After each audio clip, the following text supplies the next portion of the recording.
இவ்வாறு நீர் மற்றும் இவ்வாறு நீர் நிகழ்ச்சியில் உங்களை அன்போடு சந்திப்பது ஜே சந்திரா.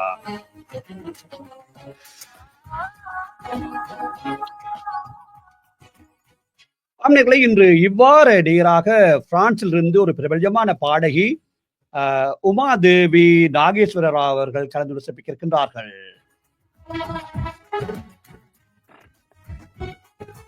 ஆம்னர்களே, தாமதமாக ஆரம்பித்ததுக்கு மன்னிப்பை கூறிக்கொண்டு நான் அவர்களை வானொலியில் இணைத்துக் கொள்ள இருக்கிறேன். வணக்கம் உமாதேவி அவர்கள், எப்படி இருக்கிறீர்கள்? வணக்கம் வணக்கம் சார், நல்லா இருக்கிறேன். நீங்க எப்படி இருக்கீங்க? சந்தோஷமாக சுகமாக இருக்கின்றோம். இன்று ஐரோப்பிய கண்டம் பிரான்சில் இருந்து உங்களை இணைத்ததில் மற்ற மகிழ்ச்சி. நேர்களே, உமாதேவி வேற யாருமல்ல, பாட்டுக்கு பாட்டு நிகழ்ச்சியினூடாக ஆரம்பமாகி இந்தியாவில் பல மேடைகளில், பல போட்டிகளில், பல வானொலி அல்லது தொலைக்காட்சிகளில் பாடி பரிசு பெற்ற ஒரு பிரபலமான பாடகி இப்பொழுதும் தொடர்ந்து பிரான்சில் என்று சொல்வார்களே, நம்ம ஊரு பிள்ளை ஒன்று கலக்கி கொண்டிருக்கிறாங்கன்னு சொல்லுவாங்களே, அப்படி ஒரு ஆளத்தை நாங்க இன்றைக்கு கிடைத்திருக்கிறோம். சொல்லுங்களே, எத்தனை வயசுல நீங்க பாட ஆரம்பிச்சீங்க? நான் 6 வயசுல இருந்து பாட ஆரம்பிச்சேன்.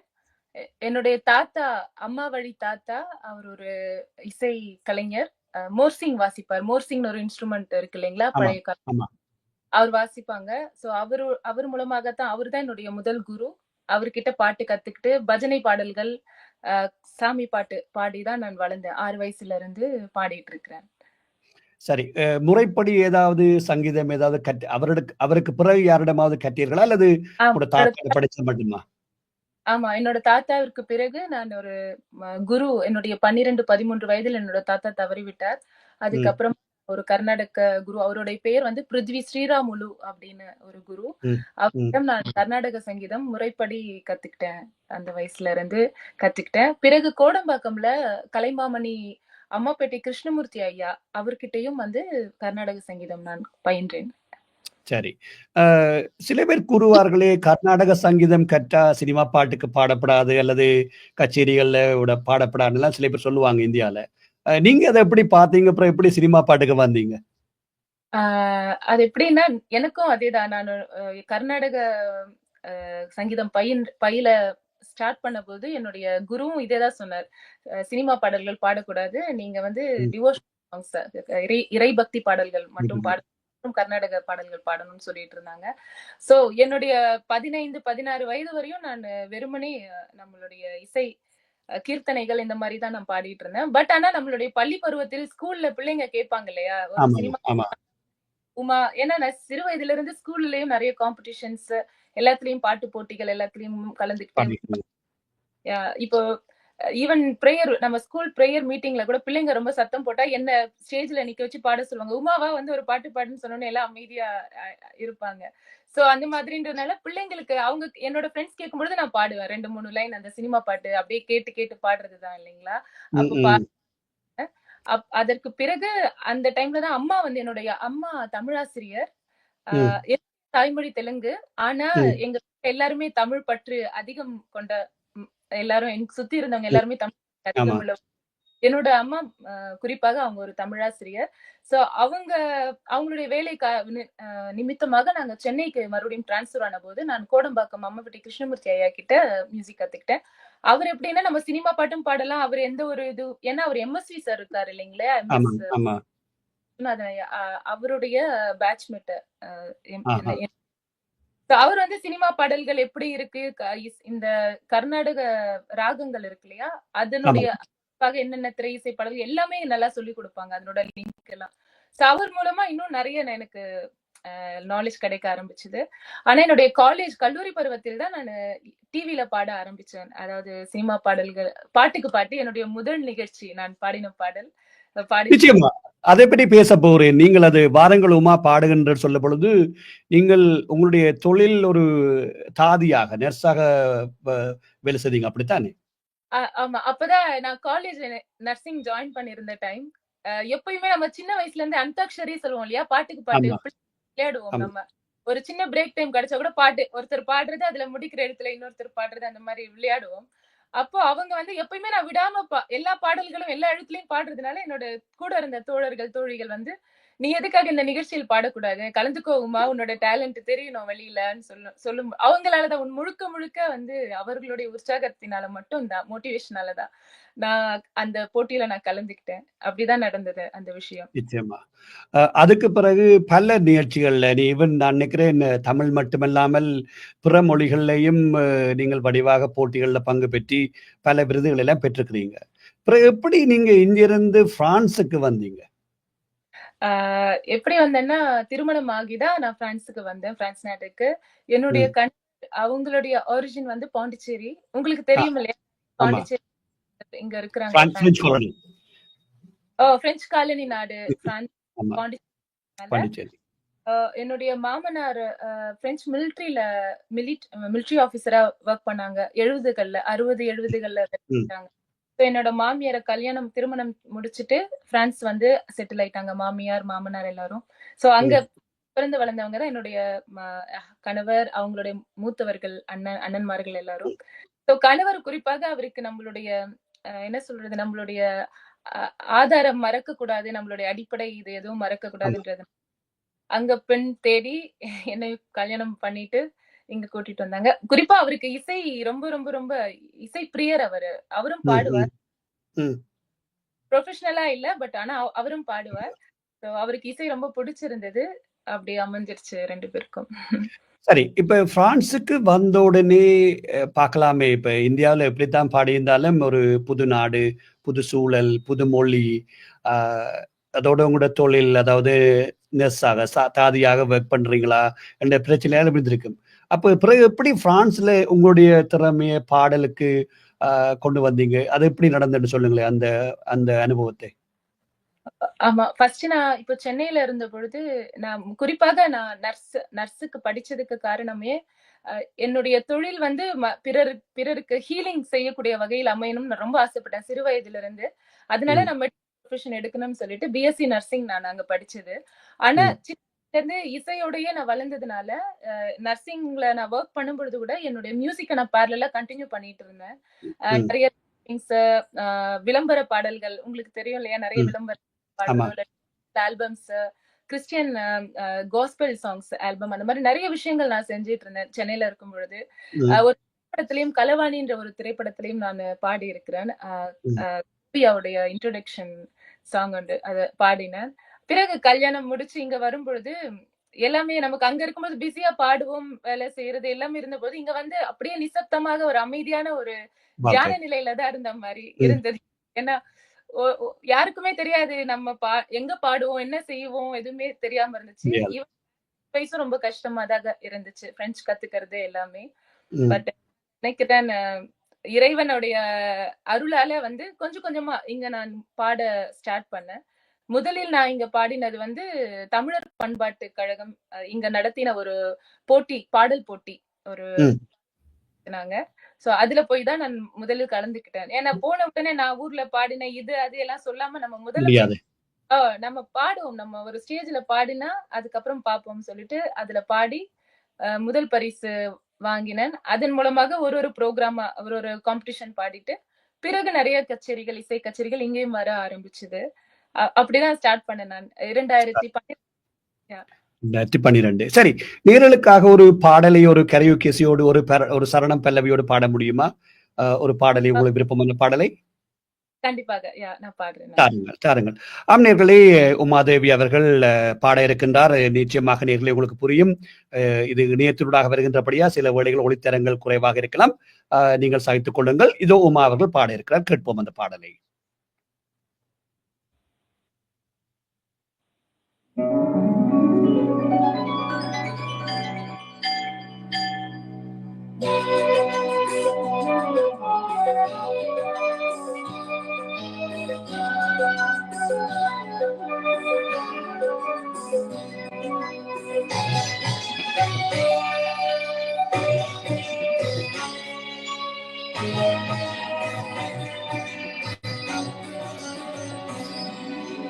முறையொன்றும் இல்லை மறைமூர்த்தி கண்ணா, முறையொன்றும் இல்லை கண்ணா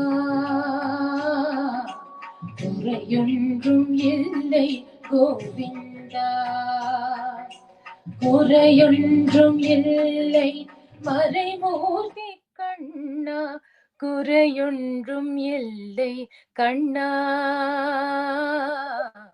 குறையொன்றும் இல்லை கோவிந்தா. கண்ணுக்கு தெரியாமல் நிற்கின்றாய் கண்ணா, கண்ணுக்கு தெரியாமல் நின்றாலும் எனக்கு குறையொன்றும் இல்லை மறைமூர்த்தி கண்ணா. வேண்டியதை தந்திட வெங்கடேசன் இருக்க, வேண்டியது வேறில்லை மறைமூர்த்தி கண்ணா, மணிவண்ணா மலையப்பா கோவிந்தா கோவிந்தா. அருமையிலும் அருமை. அதாவது இது ஒரு சினிமாவில் பாடுவதற்கென்று கப்பால நீங்கள் முறைப்படி சங்கீதம் கற்றபடியால் அந்த உச்சஸ்தாயி எல்லாம் தெரிகிறது. அருமையாக பாடியிருந்தீர்கள் உமா. நன்றி நன்றி சார், நன்றி. நிச்சயமாக. அதாவது நீங்கள் பிரான்ஸ் மொழியாக்களோடையும் பயணிப்பதாக நாங்கள் அறிகின்றோம். கூடுதலான உங்களுடைய யூடியூப் சேனல் வாயிலாக பார்க்கின்றோம். இப்ப நீங்கள் மொழியை கற்ற பின்னர் எப்படி அவர்களோடு இணையக்கூடிய வாய்ப்பு உங்களுக்கு எப்படி ஏற்பட்டது? அதை பற்றி பகிர்ந்து கொள்ளுங்களேன். நான் முதலில் இங்க பிரான்ஸ் புதிதில் தமிழ் அசோசியேஷன்ஸ் மூலமாக தான் முதலில் நான் பாடினது. அப்புறம் அவங்க அந்த மாதிரி ஸ்டார்ட் பண்ணது. பிறகு நம்மளுடைய ஃபேஸ்புக் இந்த சமூக வலைதளங்களின் மூலமாக தான் என்னுடைய பாடல்களை பார்த்து ஒரு வாய்ஸ் ஆடிஷன் நடந்தது. ஒரு பிரெஞ்சு குரூப்காக வாய்ஸ் ஆடிஷன், அவங்க ஒரு இந்தியன் வாய்ஸ் தேடிட்டு இருந்தாங்க. அப்போ மெசஞ்சர்ல ஒரு மெசேஜ் அனுப்பி, இந்த மாதிரி ஒரு இந்தியன் சிங்கர் நாங்க தேடுறோம், உங்களது பார்த்தோம், நீங்க வந்து why not you can try this அப்படின்னு சொல்லிட்டு, அப்போ நான் போய் அதுல போய் கலந்துக்கிட்டு, அதுல நிறைய டிஃப்ரெண்ட் லெவல் ஆஃப் பிக்சர்ஸ், நம்ம என்னென்ன பிக்சர்ஸ் சொல்லுவோம் இல்லையா சார் அண்ணா, அந்த எல்லா பிக்சர்ஸ்லயும் அவங்க வந்து கீஸ் கொடுத்து நம்மள பாட சொன்னாங்க. அதன் மூலமா என்ன அவங்க சூஸ் பண்ணி அவங்களோட குரூப்ல வந்து லீட் சிங்கராக எனக்கு ஒரு பொசிஷன் கொடுத்து அவங்களுடைய பாடல்களை எல்லாம் எனக்கு காட்டி கத்துக்க வச்சு, நான் என்னுடைய கர்நாடக சங்கீதம் டச் கொடுக்குறேன்றத இது பண்ணி அது மூலமா தான் எனக்கு ஆரம்பமானுச்சு.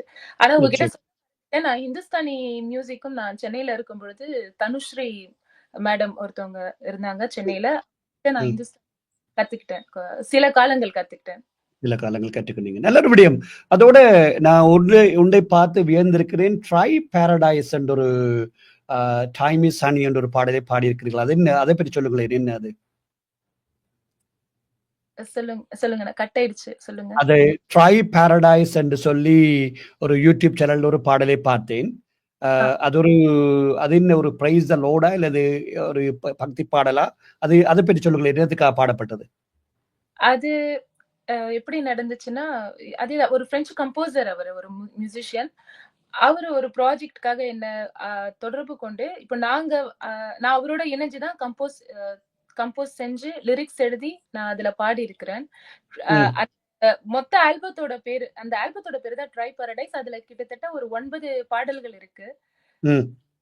அதுல எப்படின்னா பிரெஞ்சு டச் இருக்கும், அதுல பிரெஞ்சு மியூசிக்கான ஒரு டச் இருக்கும். ஆனா அதே நேரத்தில் நான் எழுதின லிரிக்ஸ் எல்லாமே தமிழ்லயும் ஸ்வரங்கள் எழுதியும் அதை பாடி இருக்கிறேன். அதாவது இது வெளியில பேக்ரவுண்ட்ல ஓடிக்கொண்டிருக்கிறது. அதாவது இதை நீங்களா எழுதினீங்களா இந்த பாடல் எல்லாத்தையும்? பாடல்கள் நான் தான் எழுதினேன். சரி, அது ஒரு சில வரிகளை கேட்டு பார்ப்போம். இப்படி போது பிரெஞ்சு இசையோடு கேட்டு பார்ப்போம்.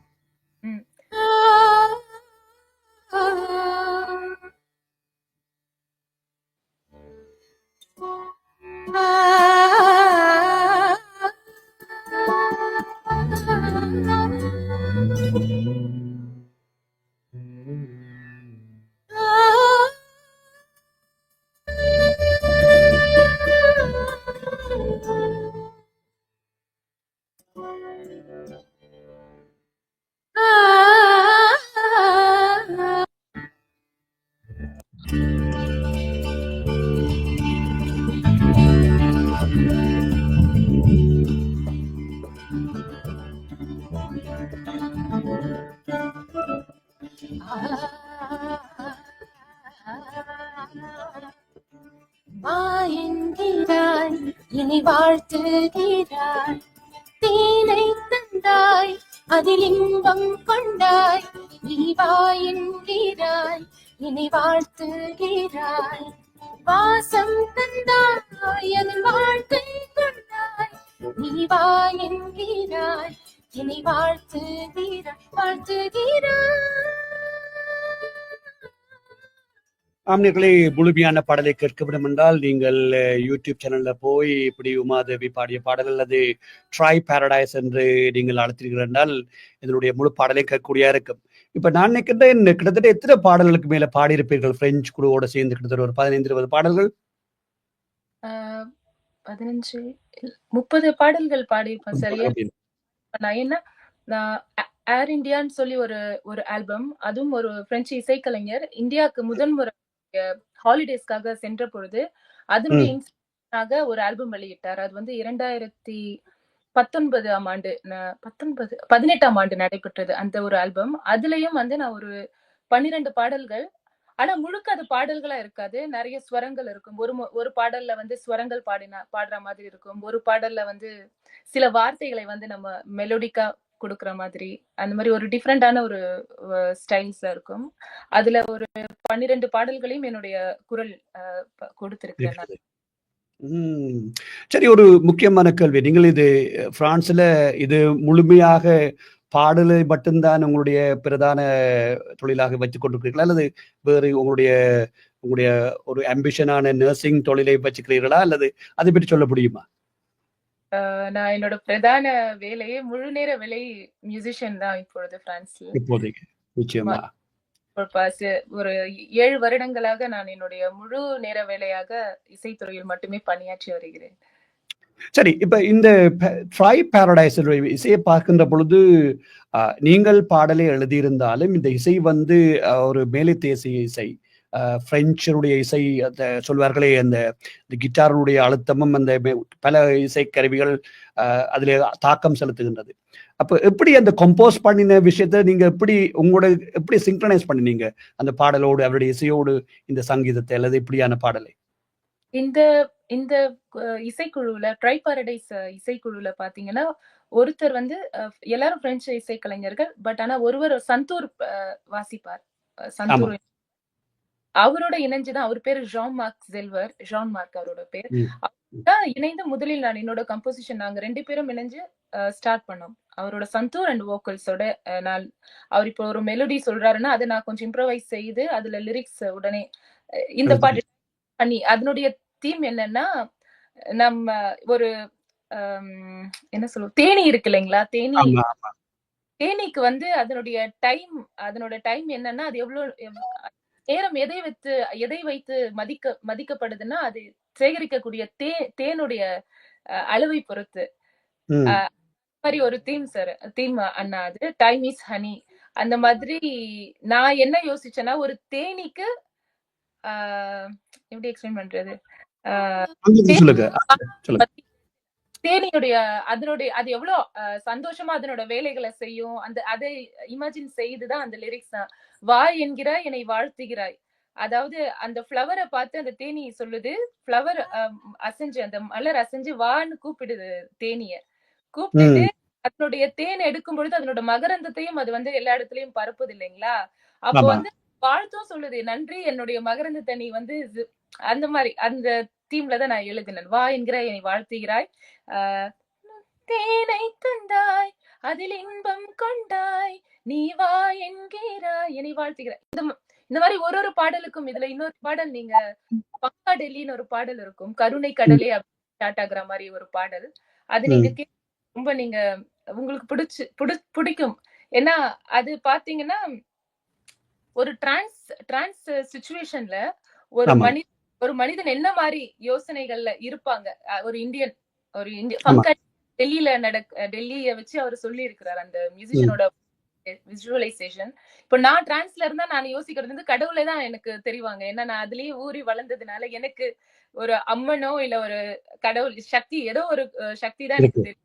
அதை பேஸ் பண்ணி தான் அந்த பாடல் எழுதியிருப்பேன். கருணை கடலே கனவில் உனை கண்டேனே, அந்த மாதிரி வரும். இந்த மாதிரி ஒரு பாடலும் அண்ணா அவங்க சொல்லும் பொழுது நான் அத என்ன என்ன அதுல இம்ப்ளிமெண்ட் செஞ்சு நான் என்ன மாதிரி ஸ்வரங்கள் அதுல செய்யலாம், என்ன மாதிரி பிருகாஸ், எந்த மாதிரி ஆர்னமெண்டேஷன் நான் கொடுப்பேன், அதை வச்சு நான் எழுதினேன் அந்த பாடல். அருமை அருமை அருமை அருமை.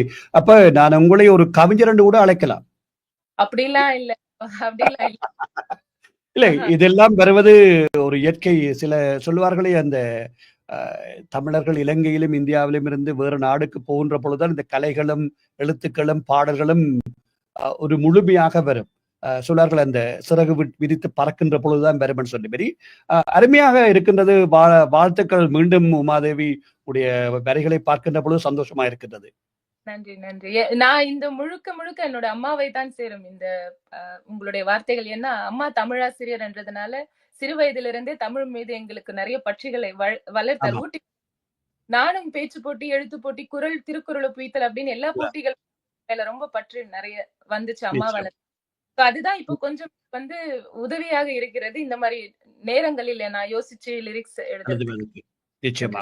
ஆம் நேர்களே, ஒரு சிறிய இடைவேளைக்கு பின்னர் அவரை இணைத்துக் கொள்ள இருக்கிறோம். நேர்களே, நீங்களும் உலகத்தின் எந்த மூலையிலும் இந்த நிகழ்ச்சியை கேட்டுக்கொண்டிருந்தால் கலந்து ரசிக்கலாம். நீங்கள் செய்ய வேண்டியதெல்லாம் ஒன்றை ஒன்று, உங்களுடைய விருப்பத்தை எங்களுக்கு மின்னஞ்சலோடு அனுப்பி வைக்க வேண்டும். நீங்கள் மின்னஞ்சல் செய்ய வேண்டிய முகவரி atbcsong@hotmail.com என்பதையும் உங்களுக்கு அறிய தருகின்றோம். இந்த நிகழ்ச்சியானது பிரதி திங்கட்கிழமைகளில் சிட்னி நேரம் இரவு 9:30 ஏடிபிசி வானொலியூடாகவும், ஏடிபிசியுடைய யூடியூப் சேனல், ஏடிபிசியுடைய முகநூல் வாயிலாகவும், அதே வேளையில் நீங்கள் ஏடிபிசியுடைய இணையத்தினூடாகவும் ஆப்பினூடாகவும் இதை கேட்கலாம், பார்க்கலாம் என்பதையும் உங்களுக்கு அறிய தருகின்றோம். இப்ப உமா, இப்ப இப்படியெல்லாம் பாடிக்கொண்டிருக்கிறீர்கள். இப்ப என்னதான் செய்தாலும் சிலர் கலையோடு இருக்கின்ற ஒரு கலைஞனுக்கு பாராட்டுக்கள் சந்தோஷத்தை தரும் என்றாலும், தொடர்ச்சியாக செய்வதற்கு அதுக்கான நிதி அல்லது என்று சொல்றது பணம் அல்லது அதுக்கான செலவுகள் எல்லாம் ஏற்பட்டு கொண்டே இருக்கும். நேர விரயம் எல்லாம் இருக்கும். இது உங்களுக்கு ஒரு சேவையாக போகின்றதா அல்லது பண ரீதியான உற்சாகத்தையும் தருகின்றதா?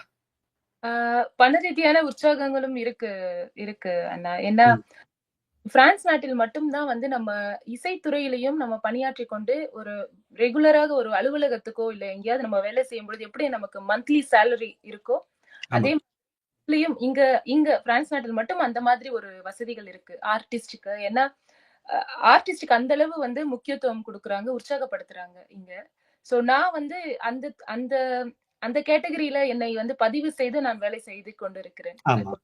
ப்ரோக்ராம் செஞ்சாலும் எல்லாத்தையுமே நான் டிக்ளேர் செஞ்சு வேலை செஞ்சுட்டு இருக்கிறதுனால எனக்கு அது மூலமாக வருவாயும் உள்ளது.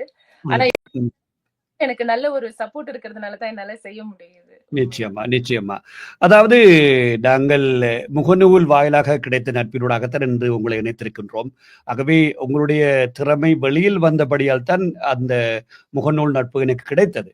ஆகவே அதனால்தான் இன்று நாங்கள் இப்படி ஒரு திறமையான கலைஞரை நாங்கள் இன்று எவ்வளவு கடல்களை தாண்டி பேசிக் கொண்டிருக்கிறோம். இந்தியாவிலிருந்து பிரான்சுக்கு போய், பிரான்சிலிருந்து நாங்கள் ஆஸ்திரேலியாவுக்கு உங்களை அழைத்து பேசிக் கொண்டிருக்கின்றோம். மிகவும் அருமையா இருக்கின்றது. அண்மையில் நீங்கள் ஒரு நிகழ்ச்சியில் பாடியிருந்தீர்கள். அதாவது விஜய் ஆண்டனி பிரான்சுக்கு வந்த பொழுது அந்த அனுபவத்தை சொல்லுங்கள். என்ன பாடல்? ஏற்கனவே ஒரு நிகழ்வொன்றிலும் நீங்கள் சும்மா ஒரு எதேச்சையாக ஒரு பாடலை பாடியிருக்கிறீர்கள். சொல்லுங்கள், அதை பற்றி சொல்லுங்களேன்.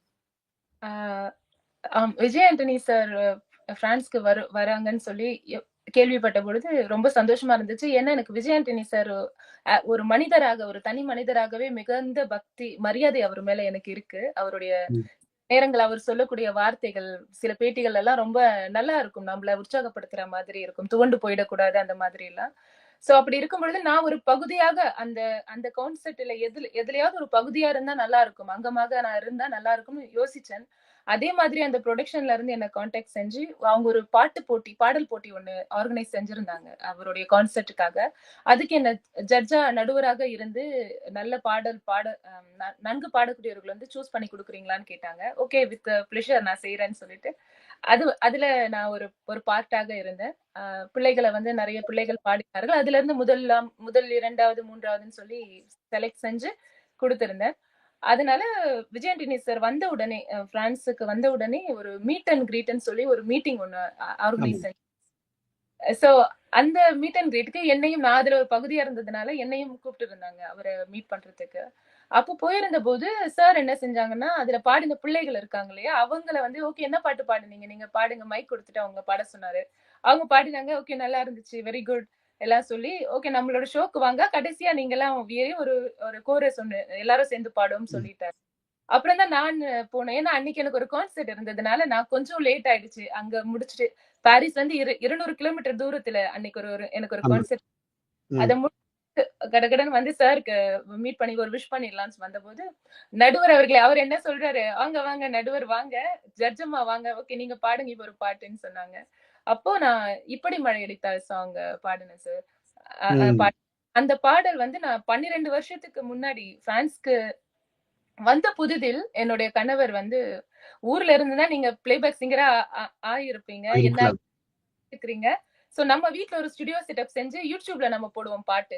அவருக்கும் தெரியாது எப்படி ரெக்கார்ட் பண்ணணும் எதுவுமே தெரியாது. ம். பட் என்ன உற்சாகப்படுத்துறதுக்காக அவரும் தெரிஞ்ச அளவு கொஞ்சம் கத்துக்கிட்டு அந்த பாட்டு நான் அப்போ பாடி யூடியூப்ல என்னோட பேஜ் ஒன்னு ஓபன் பண்ணி அதுல நானு அதுல சரி. வீடியோ சோ எனக்கு விஜய் ஆண்டனி சார் பாடல்னு அந்த பாடல் தான் எனக்கு டக்குன்னு மைண்ட்ல வந்த உடனே நான் ஒரு ரெண்டு லைன் பாடினேன். பாடினோடனே சார் சொன்னாரு, நாளைக்கு நீங்க பாடுறீங்க நம்ம ஸ்டேஜ்ல இந்த பாடல். நார்மலா எங்களோட லிஸ்ட்ல இந்த பாட்டே இல்ல. பட் ம். உங்களுக்காக நம்ம செய்யறோம், நாளைக்கு பாடுங்கன்னு சொன்னாரு. உண்மையா அது நான் நினைக்கிறேன் அது இறைவனோட ஆசீர்வாதம் நினைக்கிறேன். நம்ம இடைவிடாம முயற்சித்துக் கொண்டே இருக்கிறோம் இல்லையா? எங்க இருந்தாலும் நம்ம அதுக்கான ஒரு இதுதான் நினைக்கிறேன். சோ பாடினேன். அப்படிதான் கிடைச்சது. நிச்சயமா. அவரு சந்தோஷமா உங்களுடைய பேரையும் கூப்பிட்டு, வடிவா மேடையை கூப்பிட்டு காணவில்லைன்னு சொல்லி, அந்த பதிவு வித்தியாசமாக இருந்தது. அவர் தேடிக்கொண்டிருக்கின்றார். எங்க காணவில்லை பிரான்ஸ் உமான், பிரான்ஸ் உமான்ட்டு. எனிவே சந்தோஷமா இருந்தது. இப்படி ஒரு தமிழ் அல்லது பேசக்கூடிய ஒருவர் வந்து பிரான்ஸ்ல ஒரு ஷோவில பாடுவது என்பது மிகவும் ஒரு அருமையான நேரம் என்ன? சரி. இன்னொரு முக்கியமான விடயம். இப்பொழுது எல்லோருக்குமே தெரிந்திருக்கும் ஆஸ்திரேலியாவில் ஏடிபிசி நிகழ்ச்சிக்காக ஒரு சிறுவன் லித்யன் நாதஸ்வரம் வர்ஷனுடைய மகன் அமிர்தவர்ஷினி எல்லாம் இங்க வந்து நிகழ்ச்சி செய்திருந்தார்கள். கிட்டத்தட்ட ஒரு 13 வருடங்களுக்கு முன்னர். அவர்கள் இந்த திருக்குறளை பற்றி ஒரு வெளியில கொண்டு வருவதற்காக ஒரு பெரிய ஒரு முயற்சியில் ஈடுபட்டு கொண்டிருக்கிறார்கள் கடந்த 2 வருடமாக. அதுல ஒரு சர்ப்ரைஸ் ஒரு நியூஸ் ஒன்று கேள்விப்பட்டேன். அது உண்மையா? என்ன செய்ய போறீங்க? அதை பற்றி சொல்லுங்களேன் எங்களுக்கு. நான் அந்த திருக்குறள் ப்ராஜெக்ட்ல நானும் ஒரு அங்கமாக இருக்கிறேன். அதுதான் அது ஒரு ரொம்ப பெரிய ஒரு சர்ப்ரைஸ். அப்ப அது நாங்கள் லிடியனையும் எடுக்க இருக்கணும் வெகு விரைவில். அப்ப அந்த 1330 பாடல்கள் குறளும் பாடலா வரப்போகின்றது அப்படித்தானே? 1330 குறளோடு இணைஞ்சு அதனுடைய பொருள் ரெண்டுமே இசையமைச்சு ஒரு பாடலாக 1330 பாடல்கள் தயாரான நிலையில் இருக்கிறது. தயாரானது. இப்ப எனக்கு சொல்ல பகிர முடியுமா? நீங்கள் எத்தனை பாடல் பாடுறீங்களா? அல்லது பொறுத்திருந்தான் பார்க்க வேண்டுமா? சொல்ல முடியாது. சரி. இல்ல அது உண்மைதான். அதுதான் கேட்டிருந்த அந்த கேள்வியே. அதாவது அந்த வகையில சந்தோஷம் என்னென்றால், அவர்கள் யார் திறமையான பாடகி என்பதை கண்டுபிடித்திருக்கிறார்கள். பிரான்சில் இருந்தாலும், தூரத்தில் இருந்தாலும் கண்டுபிடிச்சு உங்களையும் அதில் இணைச்சிருக்கிறார்கள். பொறுத்திருந்து பார்ப்போம். நாங்கள் ஆவலாக இருக்கின்றோம். அந்த பாடல் உமாவினுடைய குரலில் எப்படி வந்திருக்கிறது என்று பார்க்க இருக்கின்றோம். பாராட்டுக்கள் அந்த அந்த அந்த அணியிலும் நீங்கள் இணைந்து கொண்டமைக்கு. நன்றி நன்றி நன்றி நன்றி. நிச்சயமா. சரி, இப்ப அண்மை காலமாக ஏதாவது ப்ராஜெக்ட், ஏதாவது திட்டத்தில் ஈடுபட்டுக் கொண்டிருக்கிறீர்களா? பிரான்ஸ் குழுக்களோடு அல்லது ஏதாவது செய்து கொண்டிருக்கிறீர்களா? அல்லது ஏதாவது ப்ராஜெக்ட் வர இருக்கிறதா? இன்னும் 2 ப்ராஜெக்ட் இப்போ செஞ்சிட்டு இருக்கிறேன். ஒரு ப்ராஜெக்ட் வந்து நம்ம ராக் சாங்ஸ் இருக்கு இல்லைங்களா? Rock songs. அது வந்து இந்தியன் வெர்ஷன்ல இந்தியன் ஸ்டைல்ல வந்து இன்டர்பிரேட் பண்ற மாதிரி அந்த அதாவது இப்போ ஒரு ராக் சாங் எடுத்துட்டு அதுல நம்மளுடைய அந்த ஆலாப்பனைகள், பிருகாஸ், ஸ்வரங்கள் இதுவரையும் அந்த மாதிரி பெருசா வந்ததில்ல. அந்த மாதிரி ஒரு யூனிக் ப்ராஜெக்ட் ஒன்று ஒர்க் பண்ணிட்டு இருக்கிறேன். அது பிரெஞ்சு இசைக்கலைஞர்களோட இணைஞ்சு ரெக்கார்டிங் எல்லாம் முடிஞ்சிருச்சு. இப்போ கூடிய சீக்கிரம் அது ரிலீஸ் ஆக போகுது. அது ப்ராஜெக்டா இருக்கும் என்னோட வாழ்க்கையில நினைக்கிறேன். நிச்சயமா நிச்சயமா. இப்ப உங்களுடைய அதாவது ஏதாவது யூடியூப் சேனல் இருக்கா? இப்ப நேர்கள் இதை பார்த்து கொண்டிருக்கிற நேர்கள் யாராவது உங்களை பற்றி கூடுதலாக அறிய வேணும், என்னென்ன பாட்டு பாடி இருக்கிறீங்க அல்லது இன்ஃபர்மேஷன் எதுவும் தேவைன்னா நேர்கள் எங்க போய் பார்க்கலாம்? அல்லது முகநூல்லாம் தேடணுமா? இல்ல யூடியூப் சேனல் இருக்கு அல்லது வெப்சைட் இருக்கு அல்லது ஏதாவது அதை பற்றி சொல்லுங்களேன். யூடியூப் சேனல் இருக்கு. அதோட பேர் உமா என் ராவ். அதாவது உமாதேவி ராவ். என்னோட அப்பா பேர் நாகேஸ்வர ராவ். உமா என் ராவ் அது என்னோட யூடியூப் சேனல். இல்லன்னா முகநூல்லையும் அதேதான். உமா என் ராவ் பேஜ் இருக்கு தனியா. இல்ல உமாதேவி நாகேஸ்வரராவ் சொல்லி ஒரு பேஜ் வச்சிருக்கிறேன். அதுல வந்தாலும் நான் இந்த Facebook, Instagramல தான் கூட ஆக்டிவா இருக்கேன். ஏன்னா அது உடனே மக்கள் நெறைய பேர் அதுல வராங்கன்றதுனால, எந்த கான்செர்ட் செஞ்சாலும் உடனே அதுல தான் நான் சொல்றது. பப்ளிசிட்டி செய்றதாக இருந்தாலும், எதுவாக இருந்தாலும் நான் அதுல கூட ஆக்டிவா இருக்கிறேன். நல்ல விஷயம், நல்ல விஷயம். நல்லது. இவ்வளவு நேரமாக பல விடயங்களை பேசிக் கொண்டிருக்கிறீர்கள். நிறைவாக இந்த நிகழ்ச்சியை பார்த்து கொண்டிருக்கிறார்கள் அல்லது கேட்டுக் கொண்டிருக்கிறார்களுக்கு நீங்க என்ன சொல்ல விரும்புறீங்க? என்ன சொல்ல விரும்புறேன்னா, நமக்குள்ள எல்லாருக்குள்ளயுமே உள்ள ஒரு ஒரு ஃபயர் இருக்கு இல்லையா? ஒரு விஷயம் இருக்கும் நமக்கு. நம்ம இது செய்யணும்னு சொல்லிட்டு. அது எக்காரணத்த கொண்டும் நம்ம அத விடவே கூடாது. நம்ம அந்த முயற்சிகள் வந்து செஞ்சுக்கிட்டே இருக்கணும். நம்ம எங்க இருந்தாலும் சரி, ஈவன் கடலுக்கு அடியிலேயே போக வேண்டிய சிச்சுவேஷன் இருந்தா கூட, நம்ம அத விடவே கூடாது. ஓகே நம்ம என்ன நடக்க போகுது? இனி இவ்ளோ தூரம் வந்துட்டோம். அவ்வளவுதான் முடிஞ்சு போச்சுன்றது விஷயமே இருக்கக்கூடாது. அது எந்த வயசாக இருந்தாலும் சரி, வயசானாலும் சரி, எந்த வயசுலயும் அந்த விடாமுயற்சிய வந்து நம்ம விடாம செஞ்சுக்கிட்டே இருக்கணும். அது வெளியில போகாதுன்னு நமக்கு ஷூரா தெரிஞ்சா கூட நம்ம அந்த முயற்சிய செஞ்சுக்கிட்டே இருக்கணும். ஏன்னா, அது எப்படியாவது நம்மளுடைய வாழ்க்கையில ஒரு பெரிய மாறுதல உருவாக்கும். அதுக்கான எக்ஸாம்பிள் நான் தான் ஆக்சுவலி. ஏன்னா இந்தியால இருந்து நான் இங்க வரும்பொழுது என்னுடைய இசைத்துறை கலைஞர்கள் என்னுடைய அங்க இந்தியால சென்னையில இருந்த இசை கலைஞர்களாக இருக்கட்டும். ஏன்னா அங்க நெறைய மேடை நிகழ்ச்சிகள் நான் பாடிக்கிட்டு இருந்தேன் அப்போ. ரெக்கார்டிங் சைடும் நான் பிஸியா இருந்தேன். எல்லாருமே சொன்ன ஒரே விஷயம், எதுக்காகம்மா இப்போ கல்யாணம் ஆகி நீங்க ஃபாரின் போகணும்? இங்க நீங்க நல்ல பிரைட் ஃபியூச்சர் இருக்கு. இங்க நீங்க இன்னும் கொஞ்சம் வெயிட் பண்ணுங்க. பெரிய சிங்கர் ஆயிடலாம்லாம் சொன்னாங்க. உண்மைதான். பட் ஆனா எனக்கு அந்த மாரி அமைஞ்சது. லைஃப் அந்த மாரி அமைஞ்சது. சோ நான் அத அக்செப்ட் பண்ணிட்டு வந்துட்டேன் இங்க. ஆனா என்னோட விடாமுயற்சி எப்பயுமே நான் விட்டதில்ல. என்னோட முயற்சிகள நான் விட்டேன். என்னோட பிராக்டிஸ நான் விட்டதே இல்ல. எவ்ரிடே பிராக்டிஸ் செய்யணும்னா எவ்ரிடே செய்வேன் நான். என்ன நடந்தாலும் அது செய்வேன். அதுக்கு தகுந்த மாரி நமக்கு அந்த வாழ்க்கையில வந்து நடக்குது விஷயங்கள். நம்ம செய்யற முயற்சி நடக்குது. அதுதான் நான் எல்லாருக்கும் சொல்ல விரும்புறேன். எக்காரணத்தை முன்னிட்டும் உங்களுக்குள்ள இருக்கிற உங்க மனசுக்குள்ள ஆழ் மனசுல இருக்கக்கூடிய அந்த ஆசை என்னவோ, அதுக்காக நீங்க வந்து முயற்சிகள் செஞ்சுக்கிட்டே இருக்கணும். அதுதான் தாழ்மையான வேண்டுகோள் எல்லாருக்கும். நிச்சயமாக, நிச்சயமாக. நல்லது உமாதேவி. இவ்வளவு நேரமும் உங்களுடைய பல சிரமங்களுக்கு மத்தியில், வேலைகளுக்கு மத்தியில் அவற்றையெல்லாம் ஒரு பக்கம் ஒதுக்கி வைத்துக்கொண்டு, இந்த வானொலியோடு இணைந்து கொண்டு உங்களுடைய பாடல் அல்லது உங்களுடைய இசை பயணம் பற்றி பகிர்ந்து கொண்டமைக்காக இந்த ஆஸ்திரேலிய தமிழ் ஒலிபரப்பு கூட்டுத்தாபனம் சார்பாகவும் இந்த நிகழ்ச்சியுடைய தயாரிப்பாளர் என்ற வகையில் என்னுடைய நன்றிகளையும் வாழ்த்துக்களையும் தெரிவிப்போடு மட்டுமல்லாமல் உங்களுடைய கலைப்பயணம் மென்மேலும் வளர வேண்டும், இன்னும் பல விருதுகள் பல நிகழ்ச்சிகளை எல்லாம் படைக்கணும் என்று என்னுடைய நன்றிகளையும் வாழ்த்துக்களையும் தெரிவித்துக் கொள்கின்றோம். நன்றி, நன்றி. நான் மீண்டும் மீண்டும் உங்களுக்கு என்னுடைய மனமார்ந்த நன்றிகளை சொல்லிக்கிறேன். ஏன்னா நான் எங்கேயோ இருக்கிறேன். எவ்வளவோ 1000 மைல்களுக்கு தாண்டி நான் இங்க வாழ்ந்துட்டு இருக்கிறேன். இருந்தாலும் என்னையும் வந்து நீங்க உங்களுடைய இவ்வளவு பெரிய ஒரு பிளாட்ஃபார்ம்ல என்ன அழைச்சு என்ன இன்னைக்கு எல்லாருக்கும் அறிமுகப்படுத்தினதற்கு மனமார்ந்த நன்றிகள் அண்ணா. ரொம்ப ரொம்ப ரொம்ப நன்றி. நன்றி, வணக்கம்.